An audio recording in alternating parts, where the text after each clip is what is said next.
South ఇండియాలోనే biggest sorry store మన Varahi silks మన విజయవాడ ఎంజీ రోడ్లో ప్రారంభం.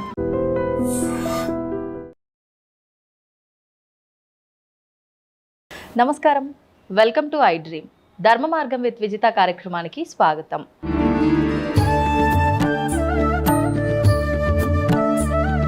ఇప్పుడు అమ్మతో మాట్లాడి మరిన్ని విషయాలు వివరంగా తెలుసుకుందాం. అమ్మ నమస్కారం. శుభం. అమ్మ, నేను మీ గురించి విన్నంత వరకు కూడా ఎంతసేపు మన ధర్మాన్ని ముందుకు తీసుకెళ్ళాలి, మనం ఏదున్నా సేవ రూపంలో భగవంతుడికి మనం ఒక కృతజ్ఞత తెలుపుకోవాలి అనే విషయాలే ఎక్కువగా తెలియజేస్తున్నాయి. ఎక్కువగా అంటే మనం ఏ ఆలయంలో చూసినా, ఏ దైవ కార్యక్రమంలో చూసినా ఎక్కువగా ముందంజలో ఉండి కార్యక్రమాలు జరిపించేదంతా కూడా మగవారు ఎక్కువగా చేస్తూ ఉంటారు. పౌరోహిత్యం దగ్గర నుంచి, పూజల దగ్గర నుంచి. ఆడవారు ఏమున్నా వాళ్ళకు సపోర్ట్గా ఉంటూ ఉంటారు అని చెప్పి అనిపిస్తూ ఉంటుంది. కానీ మీ గురించి విన్నంత వరకు ప్రతి దాంట్లో మీరే ముందుగా ఉండి అన్ని కార్యక్రమాలు జరిపిస్తూ ఆఖరికి ఒక ఆలయాన్ని నిర్మించి ఆలయంలో లలితా పరమేశ్వరి అమ్మవారి విగ్రహ ప్రతిష్టాపన చేసి అమ్మవారి సేవలో మీరు నిమగ్నమైపోయి ఉంటున్నారు. అసలు ఇదంతా ఎందుకు చేయాలనిపించింది? ఎక్కడ మొదలైంది ఈ ప్రస్థానం అంతా కూడా? వాటి గురించి తెలియజేయండి అమ్మా. అంటే మాకు మా పూర్వీకులంతా లలిత అమ్మవారిని కొలిచిన వాళ్ళే. ప్రతి తరంలో పిల్లలు లేకుండా పోయినారు. 6 తరాలు పిల్లలు లేరు. మా నాన్నగారిని 6వ తరం పెంచుకున్నారు. ప్రతి తరంలో పిల్లలు లేకపోతే వాళ్ళు చూసి చూసి చూసి ఎవరో ఒకరిని పెంచుకోవటం, దత్తు చేసుకోవటం, అమ్మవారిని ప్రతిష్ట చేయటం, అట్లా 7-8 తరాల నుంచి వస్తుంది. 6వ తరం మా నాన్నగారు లలిత అమ్మవారిని మా ఊరు ఒలివేరని, తెనాలి దగ్గర ఒలివేరు. తెనాలి అమ్మ మీది? తెనాలి. ఓకే. ఆ ఒలివేరులో ప్రతిష్ట చేశారు లలిత అమ్మవారిని. అది కూడా ఎట్లా, అక్కడ వరసని 5 ఊళ్ళు, ఒక పెద్ద గాలివాన వస్తే 5 ఊళ్ళల్లోకి 5 శివలింగాలు కొట్టుకొచ్చి అక్కడ వెలిసినాయి. ఇప్పుడు స్వయంభూలింగం మొన్ననే వెళ్ళొచ్చాం మా వాళ్ళందరం. అవునా? అయితే ఆ ప్రతిష్ట చేసిన తర్వాత మా తాతగారిని పెంచుకున్నారు, మళ్ళీ మా నాన్నగారిని పెంచుకున్నారు. నాన్నగారిని పెంచుకున్న తాతగారికి కూడా పిల్లలు లేరు. అట్లాగే 6 తరాల నుంచి లేరు. అవును. ఓకే. పెంచుకున్న తర్వాత మేము 11 మంది పుట్టాం. మీ నాన్నగారికి 11 మంది సంతానం. మగవారా ఆడవారమ్మా? 4 మగ పిల్లలు, 7 ఆడపిల్లలు. 7 ఆడపిల్లల్లో నేను 2వ దాన్ని. ఓకే. మా అక్కకి నాకు మధ్యలో మా అన్నగారు ఉన్నారు. ఆయన వయసులో ఉండగానే నక్సలైట్లు ఎత్తుకుపోయి ఆయన ఎక్కడున్నాడో తెలియక లాస్ట్లో ఒక క్యాన్సర్ అటాక్ అయిన తర్వాత వాళ్ళు పంపించారు. 1 సంవత్సరం ఉండే ఆయన చనిపోయినారు. అంతకుముందు ఆయన ఇంటి నుంచి వెళ్ళే ముందు ఆయనకి 3 పిల్లలు. రెండో ఆయన పెద్ద ఆవిడ మా అక్కగారు.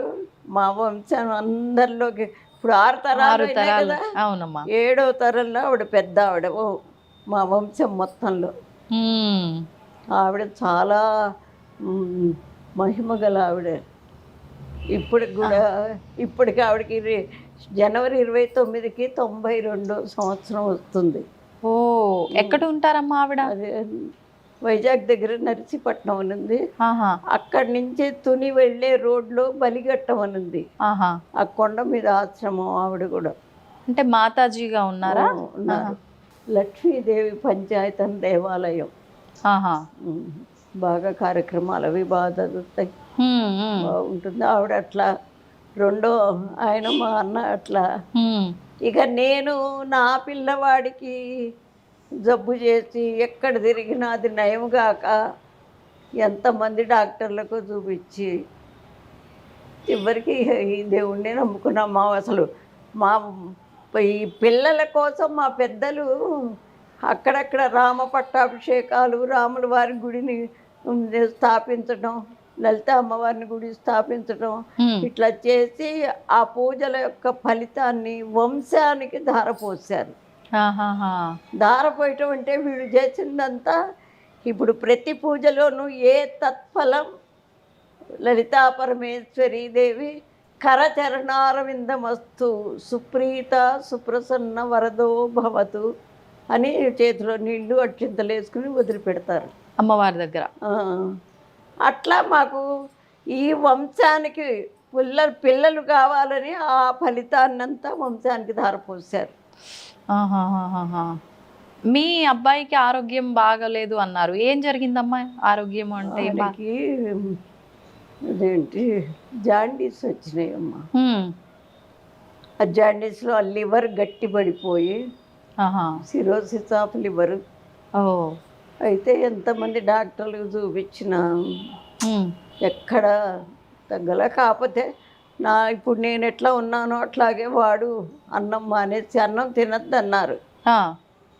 ఉత్తగా ద్రవ పదార్థాలు, పండ్ల రసం, మరియు బార్లీ, గ్లూకోజు, కొబ్బరి నీళ్ళు ఇట్లా. ఎంత నాకు 3 పిల్లలు, 2 మా పిల్లలు, 1 ఆడపిల్ల. ఏదన్నా పండగ వస్తే ఈ పిల్లవాడికి ఏమి పెట్టకుండా వాళ్ళకి చేసి పెట్టినా మిగిలిన వాళ్ళకి వీళ్ళు తింటూ వాడు అట్లా ఉంటే ఎంత బాధ. లేదు వాడిని వీళ్ళని వదిలేసేసి వాడు అట్లా ఉన్నాడు కదా అని అసలు చెయ్యకుండా ఉండనా, ఈ పిల్లలు ఎంత బాధ. అట్లా 12 సంవత్సరాలు అనుభవించానమ్మా. 12 సంవత్సరాలు ఆ మందులు మాకులు అవ్వే. ఆ రోజుల్లోనే నెలకి ఒక 10,000 కూడా చాలేవి కాదు వాడి మందులకి, వాడి ఆ ద్రవ పదార్థాలన్నీ తాగడానికి చేయటానికి. ఎప్పుడమ్మా ఇదంతా? ఏ ఇయర్లో? 85 అనుకోండి, 85. అంటే దాదాపు 12 సంవత్సరాలు ఆరోగ్యరీత్యా ఇబ్బంది పడ్డాడు, దానివల్ల మీరు సతమతం అయ్యారు. అయినాను. ఉన్నవన్నీ అమ్ముకున్నాం, అర్చుకున్నాం, అన్నీ అయిపోయినాయి. వెండి బంగారం, ఇళ్ళు వాకిళ్ళు పొలాలు అన్నీ. అప్పుడు అమ్మవారిని గట్టిగా నిలదీసి అడిగారు. ఇట్లా ఉన్నా నేను పూజలు బాగా చేసుకునేదాన్ని. మా ఇంట్లో అందరూ అంతే. అంటే మరి మా పెద్దలు ధారపోసారు కదా పుణ్యం అంతా. అవును.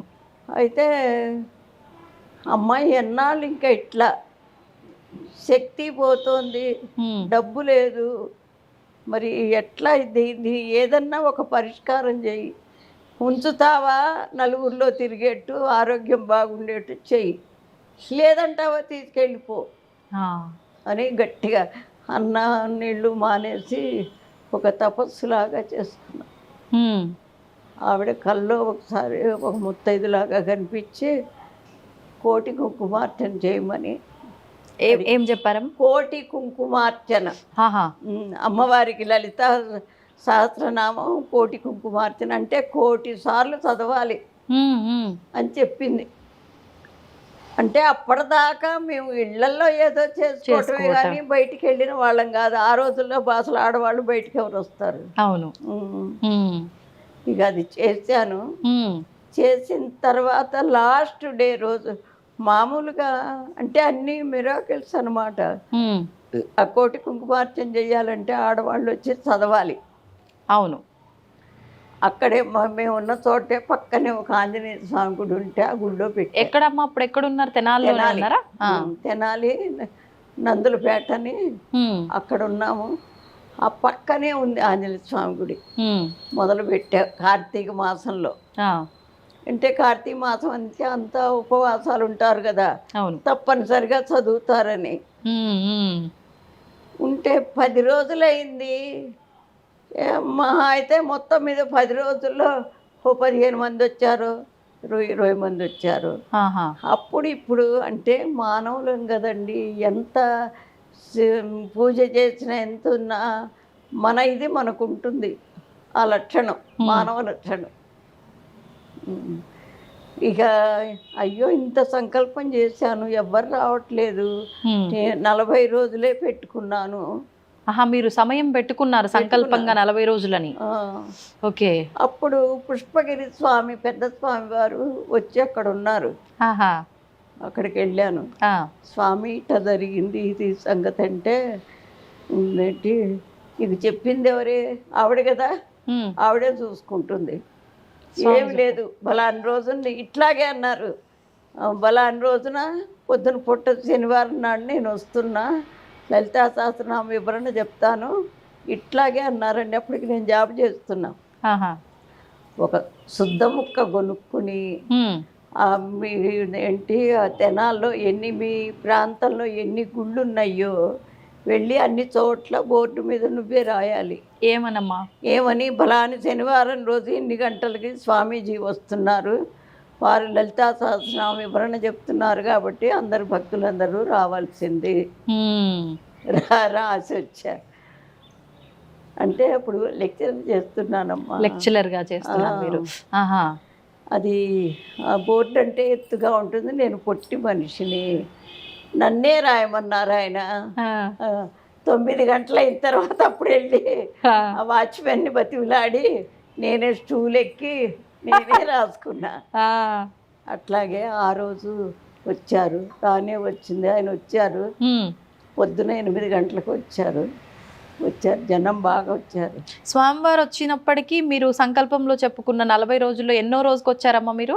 నేను 15వ రోజు. 15వ రోజు వచ్చాను. ఇక సరే, ఆయన అన్నీ చెప్పారు. లలితా సహస్రం చదవడం అంటే ఆడవాళ్ళకి భగవంతుడు చాలా అవకాశాలు ఇచ్చాడు. ఏమి తినందే చదవకూడదు అనేది లేదు. అసలు శాస్త్రాల్లో భగవంతుడు ఎక్కడ లేడు, మీ మనస్సులోనే ఉన్నాడు. కాబట్టి ఆయన్ని ముందు తృప్తిపరచాలి. మీరు వేళటికి శుభ్రంగా స్నానం చేసుకుని అంతో ఇంతో టిఫిన్ తినేసి రండి, చెయ్యొచ్చు. ఇది లోక కళ్యాణం కోసం మొదలుపెట్టింది. ఆయన చెప్పారు ఆ మాట. అని చెప్పారు.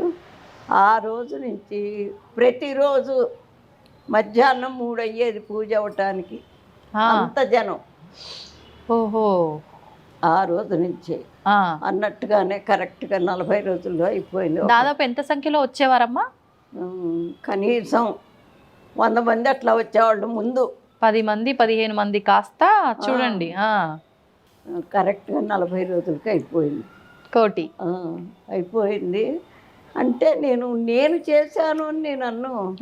ఆవిడ ఎంత మిరాకిల్స్ చూపించిందంటే, అమ్మవారు వంట వాళ్ళని పిలిచాం. ఆఖరి రోజు హోమం ఉంటుంది అన్నదానానికి. వాళ్ళు కూతురు, అల్లుడు, కొడుకు, కోడలు, ఆవిడే 5గురు. వాళ్ళ 5గురు 4000 మందికి కావాల్సిన సరుకంతా వాళ్ళే పట్టుకొచ్చారండి. వాళ్ళని వీళ్ళని అడిగి ఆవిడ అన్నం తినకుండా, మరి ఏంటి ఇప్పటిదాకా బ్రాహ్మలు ఎవరు ఏంటి ఆడవాళ్ళు ఇట్లా చేసిన వాళ్ళు లేరు, ఆవిడ చేస్తోంది కాబట్టి మీరు ఎంతో కొంత సాయం చేయండి అని వాళ్ళు తీసుకొచ్చారండి. అయిపోయింది ఆ రోజు. బాగా చాలా బ్రహ్మాండంగా అయింది. అప్పుడు ఒక ఆవిడకి ఒంటి మీదకి అంటే ఆ మనస్సులోకి వచ్చిన దాన్ని వాళ్ళు తట్టుకోలేక ఒక విధంగా అయిపోతారు. వచ్చిన ఆలోచన తట్టుకోలేక అంటే ఒంటి మీదకి రావటం అంటే అది. ఆవిడ ఏం చెప్పింది, మీరు మీ అబ్బాయిని రాయవేలూరు తీసుకెళ్ళండి, వాడికి తగ్గిపోతుంది అని. మేము అప్పటిదాకా అన్ని ప్రయత్నాలు చేసి ఇక మెదలకుండా ఊరుకున్నాం ఆ మందులు వాడుతూ. సరే, అయితే అయిపోగానే ఒక 2 రోజులకో 3 రోజులకో వెళ్ళాం పిల్లాడిని తీసుకుని.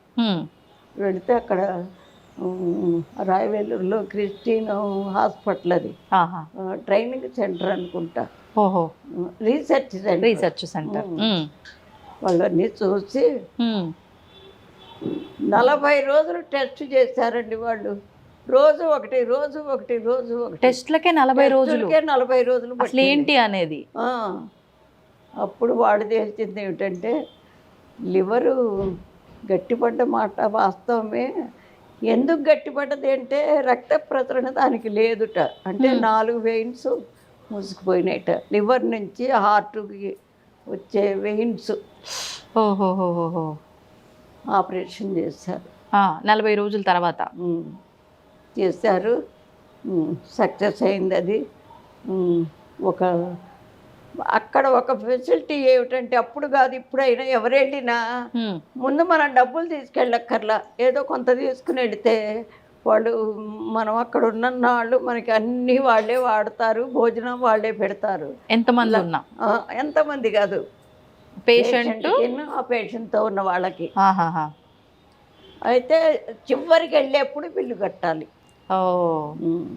ఈ లోపల మనం చేసే ప్రయత్నాలు చేసుకోవచ్చు. అవును, అట్లా సరే చేసాం, బాగానే ఉంది. లాస్ట్కి 28,000 బిల్లు ఆగిపోయిందండి. కట్టాల్సింది ఇంకా బాకీ ఉంది అక్కడ. అయితే ఇక అప్పటికి అయిపోయినాయి. ఎంత అయిందమ్మా అప్పుడు సుమారుగా బిల్లు? మొత్తం సుమారుగా 3 లక్షలు అయింది. 3 లక్షలు అయింది. ఇక అప్పుడు రాజీవ్ గాంధీకి ఒక లెటర్ రాశా మీరు, స్వచ్ఛమైన తెలుగులో. ఏమని, ఇట్లా జరిగింది, ఇట్లా పిల్లాడికి ఇట్లా. వాళ్ళు ఏంటంటే బిల్లు కట్టకపోతే పేషెంట్ని పంపించరు.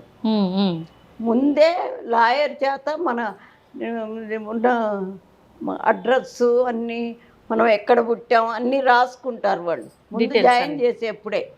అందుకని ఎటు తప్పించుకునే వీలు లేదు. అవును, రాసాము. ఆయనకి రాస్తే మరి అమ్మవారి మహత్యం కాకపోతే అప్పటికి 3 కోట్ల మంది ఉన్నారు మన జనాభా. ఈ 3 కోట్ల మందిలో నేను ఏ విధం అండి, ఎక్కడ అసలు నా ఉనికి ఎక్కడ? మరి అది ఆయన దాకా పోయింది అంటే అది ఎంత మిరాకిల్ అండి.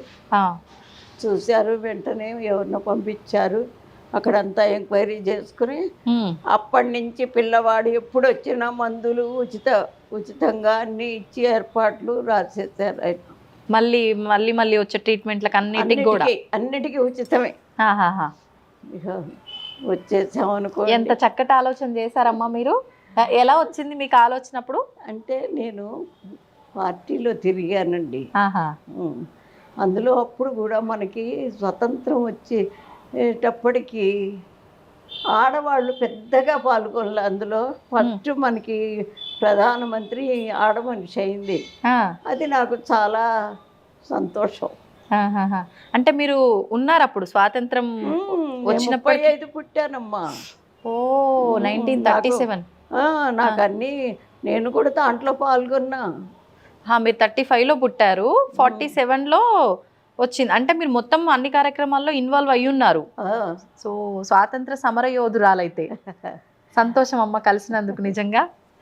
అయితే ఇక అట్లాగే మిరాకిల్గా చాలా మిరాకిల్స్ వచ్చినాయండి. ఎవరికైనా వస్తాయి, నేను అది ఖచ్చితంగా చెప్తా.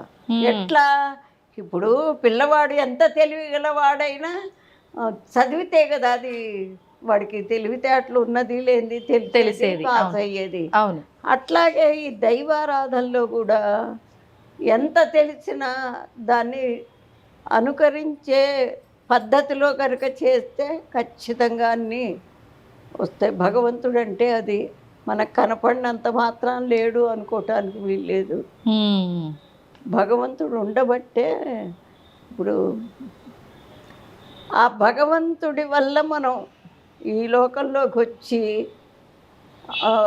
కొన్ని పనులు చేస్తాం. కొన్ని డ్యూటీలు ఆవిడ మనకు అప్పచెప్పింది. ఆ డ్యూటీలన్నీ మనం కరెక్ట్గా చేస్తే తప్పనిసరిగా భగవంతుడి యొక్క కృప మనకు ఉంటుంది. నువ్వు పుట్టించడం మటుకే ఇంకా నీదే ఉందిలే అనుకుంటే అది మాత్రం అసలు కుదరని పని. అట్లా చేశాను. ఈ పిల్లవాడు ఇంకో మిరాకిల్ ఏంటో తెలుసా అండి, వీడు జబ్బు పడ్డప్పుడు 9th ఏదో చదువుతున్నాడు మా అబ్బాయి. ఇంటికి వచ్చిన తర్వాత సొంతగా చదువుకుని ఫస్ట్ ఆంధ్ర మెట్రికులేషన్ రాశాడు. అది అక్కడ యూనివర్సిటీ ఫస్ట్ సెకండ్ వచ్చాడు. తర్వాత ఇంటర్మీడియట్ చేర్పించాం. చేర్పిస్తే జిల్లా ఫస్ట్ వచ్చాడు ఇంటర్మీడియట్లో. తర్వాత బిఎస్సి మ్యాథ్స్తో కాలేజ్ ఫస్ట్ వచ్చాడు. ఊరికే అన్నీ వచ్చాడు, అన్నీ చదువుతున్నాడు, బాగానే ఉంది. మరి వచ్చిన తర్వాత ఊరికే ఉండటం ఎందుకని మన ఎంసెట్ రాశాడు. రాస్తే 74 ర్యాంక్ వచ్చింది. ఆ, వచ్చేసి తనకి మొదటి నుంచి బొమ్మలు వేయటం చాలా ఇది, ఆహా, అందుకని లో చేరాడు, ఆర్కిటెక్చర్. ఓకే. ఈ ఇళ్ళు అవన్నీ అవును. ప్లానింగ్ అంతా అది కూడా మంచిగా పాస్ అయినాడు. తర్వాత పెళ్ళి అయింది. ఆపరేషన్ చేసినప్పుడు వాళ్ళు 8 ఏళ్ళు టైం ఇచ్చారు. ఎందుకమ్మా? ఎందుకంటే లోపల స్టంట్లు వేశారు. ఆ, ఆ, అవి మరి ఏమో అప్పటికి మళ్ళా ఏమవుతుందో ఇబ్బంది వస్తుందేమో అని నికరంగా వాళ్ళు మనకి గట్టి ఇది గ్యారెంటీ చెప్పలేదు. ఆహాహా. అట్లాంటిది 30 ఏళ్ళు బతికాడమ్మా. ఆ, 30 ఏళ్ళు బతికాడు, పెళ్లి చేసుకున్నాడు, 2 ఆడపిల్లలు. తర్వాత వెళ్ళిపోయినాడు ఆయన. అయ్యో. అట్లా అమ్మవారు మనస్ఫూర్తిగా చేస్తే మిరాకిల్స్ చాలా ఉంటాయమ్మా. అప్పుడు కాదు ఇప్పుడైనా అంతే. ఇప్పుడు ఇదే సేమ్ చూడండి, ఎన్నో ఏళ్ళ నుంచి చేస్తున్నాను పూజలు. అబ్బో కాశీలో కూడా చేసి వచ్చా, కోటి కుంకుమార్చన.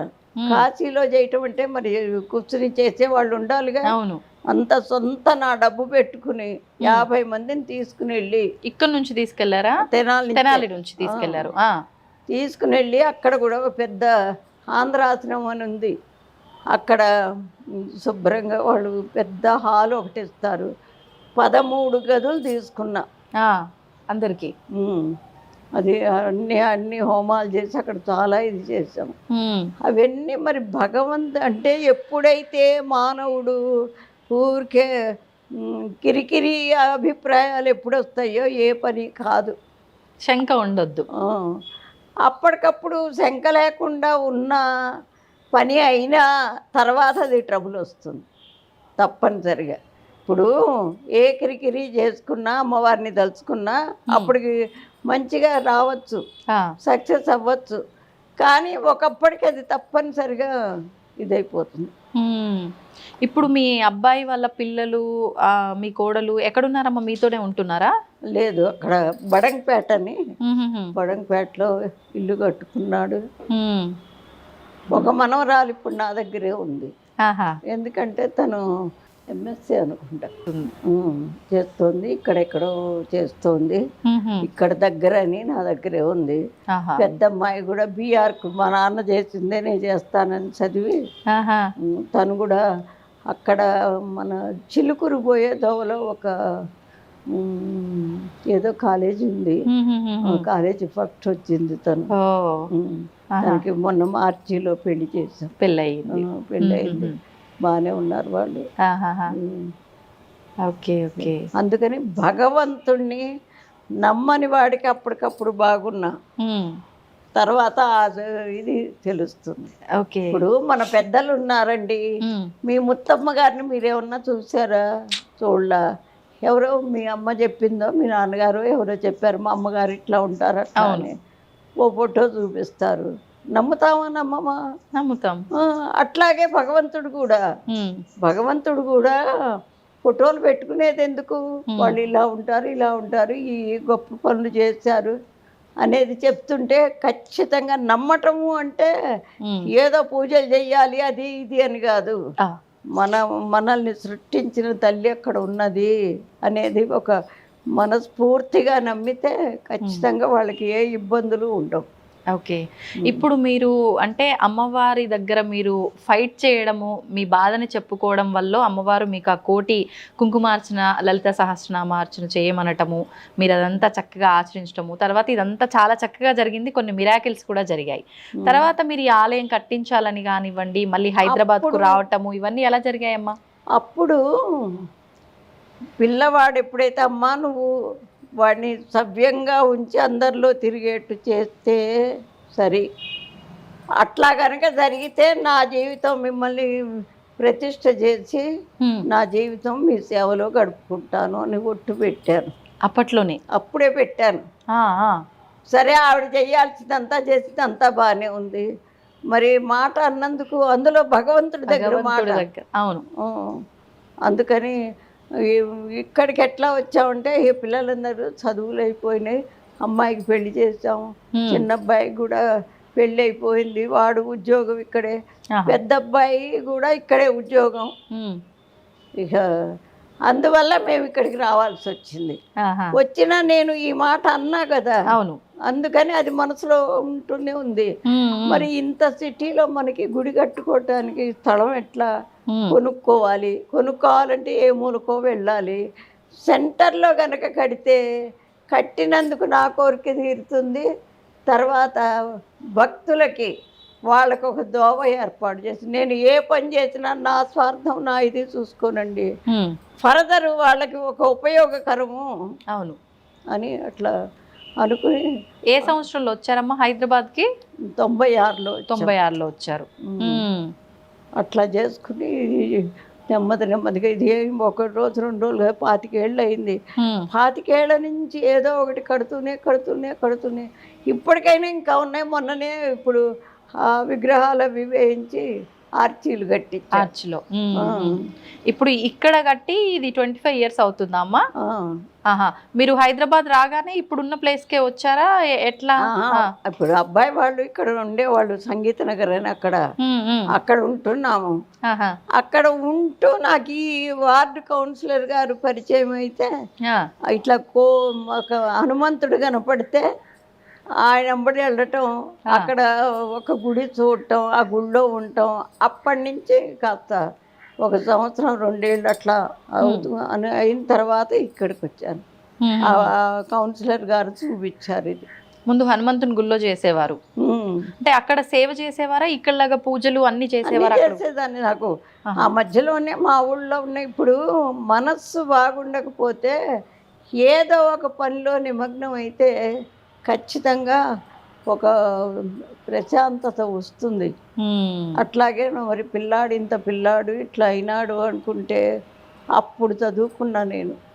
చిన్నప్పుడు చదువుకోలే, చిన్నప్పుడు 6వ తరగతి మటుకే ఎడ్లపల్లిలో ఉండేవాళ్ళం.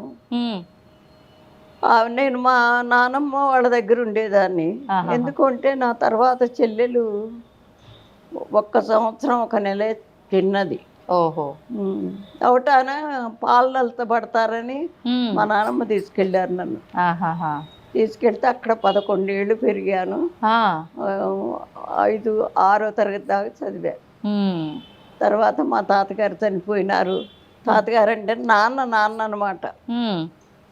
చనిపోయిన తర్వాత ఇక మళ్ళా అమ్మగారింటికి వచ్చేసేసారు. ఎందుకంటే నానమ్మని మా బాబాయ్ తీసుకెళ్ళిపోయినారు, హైదరాబాద్లో ఉండేవారు. ఓహోహోహో. ఇక ఆవిడని తీసుకెళ్ళిన తర్వాత ఇంటికి వెళ్ళాను. 2 ఏళ్ళు ఉన్నాను, లేదో పెళ్లి చేసేస్తారు. 13వ ఏడు వచ్చింది, పెళ్లి చేశారు. 13వ ఏడే పెళ్ళి అయిపోయింది మీకు? 14 వచ్చేసరికి మా అబ్బాయి పుట్టాడు, పెద్ద అబ్బాయి, ఈ అబ్బాయి. ఇప్పుడు మీరు ఆరోగ్యం బాగోలేదని చెప్పిన అతను 14వ ఏటే. 15, 16 లేదు ఇంకొక అమ్మాయి, 17, 18 లేదు ఒక అమ్మాయి, 21 వచ్చేసరికి ఇప్పుడున్న అబ్బాయి పుట్టేసి ఇక అంత మటుకు అయ్యి ఇక వాళ్ళని చూసుకుంటూ ఇంట్లో పూజ చేసుకుంటూ ఇంకా నెమ్మదిగా హిందీ చదవటం మొదలుపెట్టి. ఎందుకమ్మా హిందీని ఎందుకు చదవడం? అంటే మరి అప్పటికి ఇంగ్లీష్, అప్పుడు 6th క్లాస్లో అక్షరాలు నేర్పారు మాకు. అప్పుడు అట్లుండేది, ఇంగ్లీష్ ఉండేది కాదు. 5వ తరగతి దాకా అంతా తెలుగు. 6వ తరగతికి వస్తే ఇంగ్లీష్ అక్షరాలే. అంత మటుకి 1 సంవత్సరం వల్ల అవే ABCDలు అంతే. 7వ తరగతికి వస్తే అప్పుడు పదాలు, చిన్న పదాలు. అది చదవటం కష్టమేమో అనుకుని నేను దానిలోకి పోకుండా హిందీ చదివాను. ఆ హిందీ నెమ్మదిగా, అది కూడా ఒక మిరాకిల్. ఏంటమ్మా?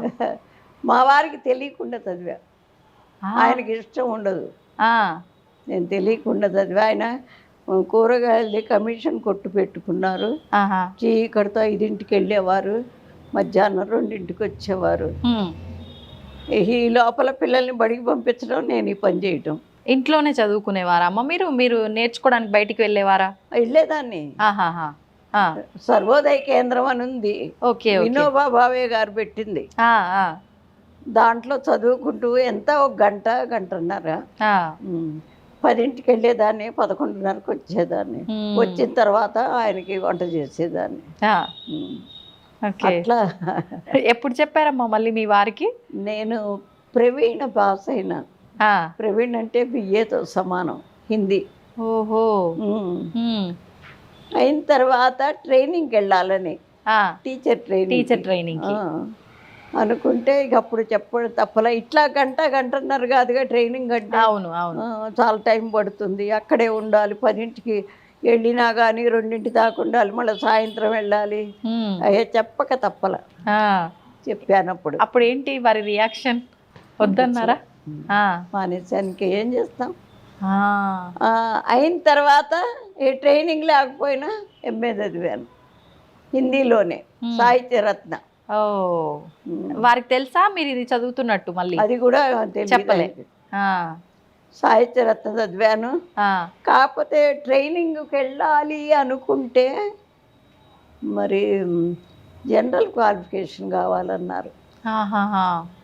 నేను చదివింది 6వ తరగతి. అప్పుడు ఆంధ్ర మెట్రిక్ చదివాను.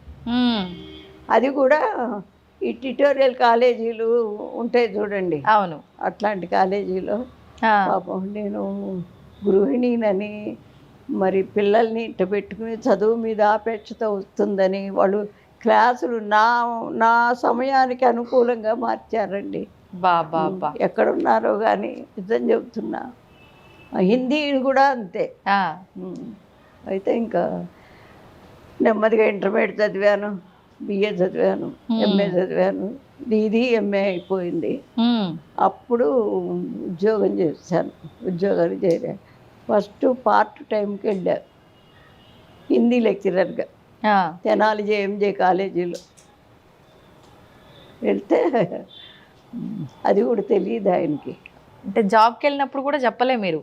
పార్ట్ టైం అంటే 8ంటికి వెళ్ళిపోవటం, 12ంటికి రావటం. ఓ, ఇంకా మేనేజ్ చేసుకోవచ్చులే చెప్తే ఒప్పుకోరని.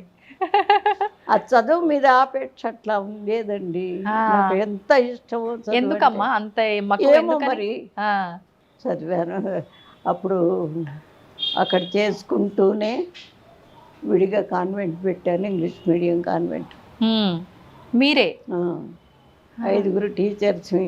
ఆ రోజుల్లో ఆడవాళ్ళు ఎవరు అట్లా పెట్టిన వాళ్ళు లేరు. పెట్టాను. 1000 మంది పిల్లలు చేరారు. 1000 మంది? 14 మంది టీచర్లు ఉండేవాళ్ళు.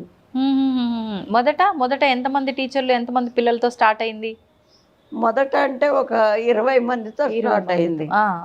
అది ఆడవాళ్ళు ఎవరు చెప్పేవాళ్ళు లేరు అప్పుడు. అవును. అందువల్ల ఆడవాళ్ళు ఆవిడ బాగా చెబుతుంది అని, అది గంగానమ్మపేట తెనాలి, దాంట్లో అది బాగా సాగింది. అప్పుడు చెప్పాల్సి వచ్చింది. అప్పుడు ఎందుకంటే మరి అంత పెద్ద ఇన్స్టిట్యూట్ నడపటం అంటే కొంచెం కష్టమే కదా. ఇటేమో కాలేజీకి వెళ్ళటం, అటు అది చూడటం. అప్పుడు చెప్పాను, ఇంకేమనలేదు. తర్వాత 12 ఏళ్ళు అట్లా జరిగింది బాగా.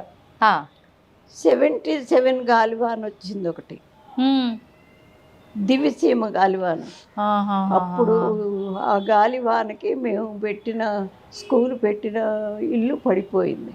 అయ్యో. అక్కడి నుంచి ప్లేస్ మార్చాం. మార్చిన తర్వాత రిక్షాల గూడు రిక్షాలు. అప్పుడు రిక్షాల్లో కొంతమంది వచ్చేవాళ్ళు, కానీ ఎట్లయినా స్ట్రెంగ్త్ తగ్గింది. ఎందుకంటే దూరంగా ఉండేదా? చాలా దూరంగా. అంటే ఇప్పుడంటే అందరూ ఇస్తున్నారు, కానీ అప్పుడు అమ్మో పిల్లలకి ఇస్తే ఇల్లు పాడు చేస్తారు, అది చేస్తారు, ఇది చేస్తారు అని డబ్బు దొరికేది కాదు. Okay okay. అట్లా నడిపాను. తర్వాత ఎవరు లేని అన్నదమ్ములు 2 చదువుకున్నారు కానీ ఉద్యోగాలు రాలా, వాళ్ళకి ఇచ్చేసారు, మీరు నడుపుకోండి అని. ఉద్యోగాలు లేవు వాళ్ళకని మీరు ఇచ్చేసారు నడుపుకోమని. అది కూడా ఎందుకు అంటే మా అమ్మాయికి అప్పటికే నాకు పెళ్ళైనట్టే అమ్మాయికి కూడా 15 ఏట చేసేసా. ఆవిడకి జాండీస్ వచ్చినాయి అమ్మాయికి. అంటే ఫస్ట్ ప్రెగ్నెన్సీ రాగానే జాండీస్ వచ్చినాయి.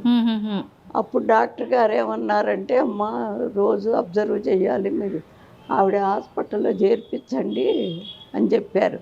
Okay okay. చెప్పి ఆ డాక్టర్ గారు ఇప్పుడు ఏదో స్వామి చెప్పినట్టు ఇంట్లో నుంచి బయటికి రాని దాన్ని ఉమ్, ఇక నాకు ఎవరు కనపడితే వాళ్ళతో స్నేహం చేయటం, వాళ్ళకి కావాల్సినవన్నీ అమర్చడం, ఉమ్, అట్లా అప్పుడు ఆడవాళ్ళ దెబ్బను బయటికి వెళ్ళేవాళ్ళు కాదు. అదే ఉమ్, అట్లా ఉంటాను. డాక్టర్ గారు కూడా బాగా పరిచయం. ఎవరు పల్లెటూరులో ఉండి బస్తీకి వచ్చాం కదా, అవును ఆ పల్లెటూరు నుంచి ఈ జనం వచ్చేవాళ్ళు. అందులో మా వారిది కూరగాయలది వ్యాపారం. వ్యాపారం. ఆ కూరగాయలు తీసుకుని వచ్చేవాళ్ళు రైతులు. ఆ, మరి హాస్పిటల్కి వెళ్ళాలి వదినమ్మా అనేవాళ్ళు. ఆహా, వాళ్ళని తీసుకెళ్ళటం అట్లా డాక్టర్ గారు బాగా పరిచయం అయ్యి ఆహా, బావమరుదులు కూడా వీరయ్య గారు, వీర రాఘవ గారు అని ఆహాహాహా. ఆయన చెప్పారు. అమ్మా ఆయన పక్క రోడ్లో రూమ్స్ ఉండేవి డాక్టర్ గారివి. అక్కడెక్కడన్నా మీరు ఒక ఇల్లు తీసుకుని ఉండండి, నేను రూమ్స్కి వస్తా కాబట్టి వచ్చి చూసిపోతాను అమ్మాయిని, ఇక్కడ చేర్చడం అంటే మీకు ఇబ్బందేనని చెప్పారు ఆయన. అట్లాగే అక్కడ ఒక ఇల్లు తీసుకుని అందులో చేరి అప్పుడు ఆ పిల్లలకి ఇచ్చేసి ఆ స్కూలు దీనికి దానికి నడవక. ఓ, అవతల కాలేజీ ఉంది నాకు, అవును. మరి ఇది మళ్ళీ పిల్లకి ఇట్లా అది ఇవన్నీ చూసుకోవడం ఇంకా ఇబ్బంది అవుతుంది అని చెప్పి అది ఇచ్చేసేసారు. అమ్మ మీరు ఒక మాట చెప్పారు, మీ బాబుకు బాగోలేని టైంలో నేను ఎలాగైతే ఆహారం తీసుకోనో వాడిని కూడా అలాగే ఉంచాల్సి వచ్చింది ద్రవ పదార్థాలతో అని చెప్పి. మీరెందుకు తీసుకోవట్లేరమ్మా ఆహారం? నేను శ్రీ విద్యాపరురాల్ని. అసలు మానవుడికి ప్రతిబంధకం ఏది అంటే ఆహారమే. ఏ పని చేసినా ముందు ఆ తినడం కోసమే చేస్తారు. మంచి చేయనివ్వండి, చెడు చేయనివ్వండి, చదువుకోనివ్వండి, కష్టపడినివ్వండి, ముందు అది ఆలోచిస్తారు ప్రతి వాళ్ళు. ఇది జీవితానికి ప్రతిబంధకం అవుతుంది. అదీగాక